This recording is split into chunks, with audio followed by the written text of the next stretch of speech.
Halo, assalamualaikum warahmatullahi wabarakatuh. Selamat malam teman-teman. Berjumpa lagi dengan saya, Dian Stasari.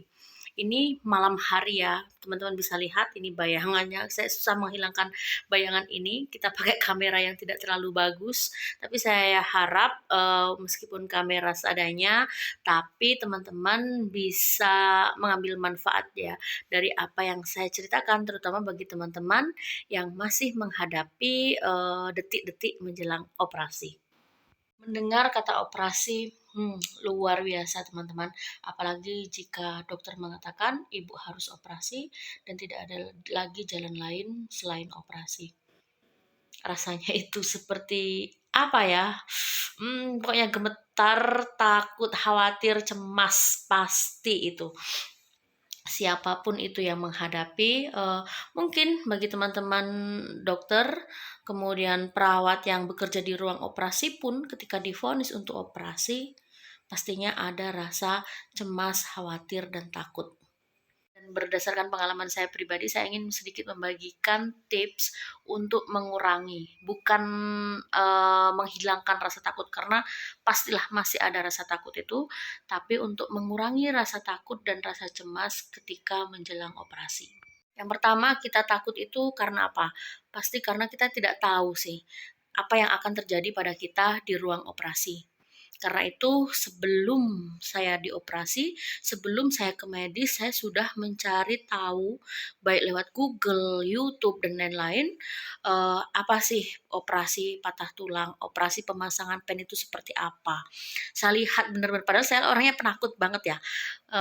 Kalau melihat hal-hal yang agak-agak seperti nyeri itu saya tidak tahan teman-teman. Tapi waktu itu saya benar-benar melihat video pemasangan tulang, pemasangan pen, kemudian dari dibedahnya, dari disuntiknya itu saya lihat benar-benar, dan itu membantu banget untuk mengurangi rasa takut. Jadi rasa takutnya itu sudah hilang pada saat menonton video itu gitu. Kemudian sudah tahu efeknya, sudah tahu resikonya. Jadi ketika mengambil keputusan, oke dokter, saya siap operasi itu bisa pada waktu itulah. Jadi pertama kali saya konsul ke dokter, saya langsung mengiyakan untuk dioperasi. Jadi tenggang waktu antara konsul dan operasi itu cuma sebentar. Kemarin itu kebetulan karena dokternya lagi banyak, maksudnya tidak terlalu banyak pasien, jadi kita langsung dioperasi gitu. Jadi cuma 1 hari, karena itu rasa takutnya juga nggak terlalu lama. Yang kedua, itu karena katanya sih, katanya kalau disuntik bius itu sakit. Biasanya kan di tulang belakang sini ya, di punggung gitu, dan itu katanya sakit. Nah, itu merupakan salah duanya yang membuat saya agak sedikit cemas juga, teman-teman. Ternyata ketika di dalam ya memang agak sedikit sakit teman-teman, tapi alhamdulillahnya dokter anestesi itu biasanya selalu mengajak kita ngobrol, mengajak kita bercanda, sehingga ketika kita disuntik itu juga kita tidak akan terlalu takut banget dan tidak sesakit apa yang kita bayangkan kok teman-teman ketika disuntik anestesi. Jadi jangan khawatir ya. Kemudian yang ketiga, ini sebenarnya bukan mitos, ini memang benar-benar kenyataan. Katanya kalau obat biusnya sudah habis itu sakitnya luar biasa.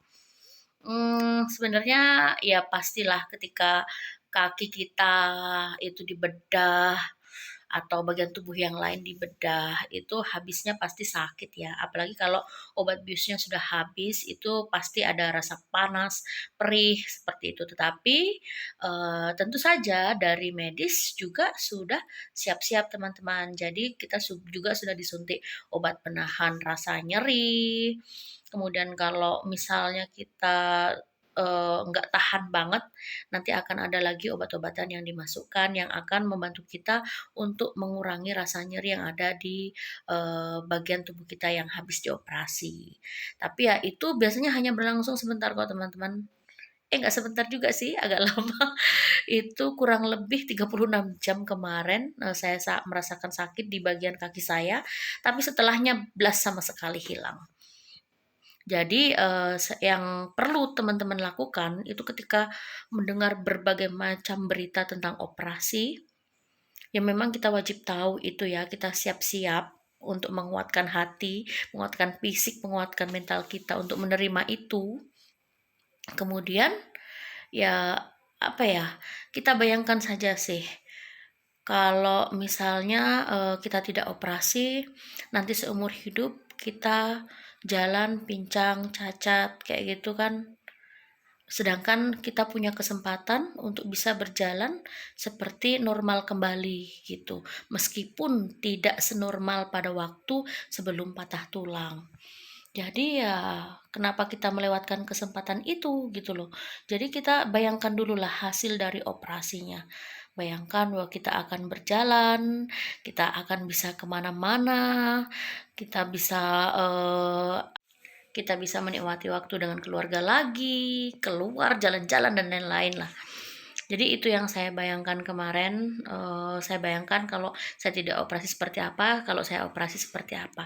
Anggap saja bahwa operasi ini merupakan gerbang, gerbang kita untuk keluar dari permasalahan kesehatan yang sedang kita hadapi. Keempat nih teman-teman, bahwa rasa takut, rasa cemas, rasa khawatir itu normal. Teman-teman terima aja, jangan berpura-pura untuk kuat. Karena berapapun umur teman-teman, seberapa kuat pun teman-teman, pasti teman-teman yakin deh ada rasa takutnya, ada rasa khawatir, ada rasa cemasnya. Karena ya banyak hal yang akan terjadi di ruang operasi dan kita tidak bisa memprediksi apakah operasi akan berhasil atau tidak. Kita berharapnya berhasil, tapi ya kita tidak tahu, kuasa Tuhan di atas segalanya ya. So nggak apa-apa, teman-teman bilang aja ke keluarga, ke dokter bahwa kita cemas, kita takut, seperti itu. Luapkan aja emosi teman-teman, karena itu juga bisa membantu mengurangi, membantu melegakan perasaan cemas kita. Jangan disimpan-simpan, karena perasaan cemas yang disimpan-simpan itu tentu saja akan menimbulkan rasa cemas baru yang bertumpuk-tumpuk seperti itu ya. Nanti akhirnya ya itu tadi, bisa detak jantungnya lebih tinggi, tekanan darahnya akan lebih tinggi ketika dioperasi, dan apa ya, bisa meningkatkan asam lambung dan lain-lain lah ya teman-teman, banyak hal. Karena itu ya luapkan saja apa yang teman-teman rasakan, gak usah ditahan-tahan. Sebagai keluarga pun terima saja kecemasan dari keluarga yang mau dioperasi ini gitu loh. Jangan menyuruh mereka kuat, jangan menyuruh mereka untuk tidak menangis. Biarkan saja mereka menangis, dengarkan saja sambil diberi semangat. Seperti itu ya para keluarga.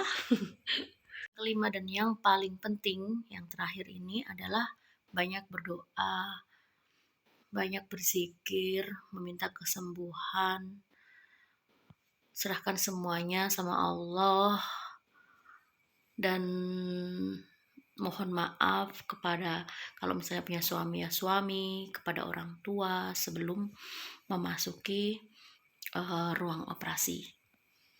Insya Allah itu akan memberikan manfaat, memberikan berkah yang luar biasa untuk kita lebih kuat lagi menjalani operasi. Oke, segitu saja curhat dari pengalaman saya ketika menjelang operasi ya teman-teman. Semoga saja ini memberikan semangat baru bagi teman-teman pejuang yang lagi berjuang untuk sembuh, yang lagi divonis untuk operasi. Semoga saja bisa membantu, semoga saja bermanfaat. Insya Allah ketika kita berikhtiar untuk sembuh, dan jika Allah mengizinkan ya kita akan sembuh. Terima kasih. Selamat malam. Wassalamualaikum warahmatullahi wabarakatuh. Bye bye.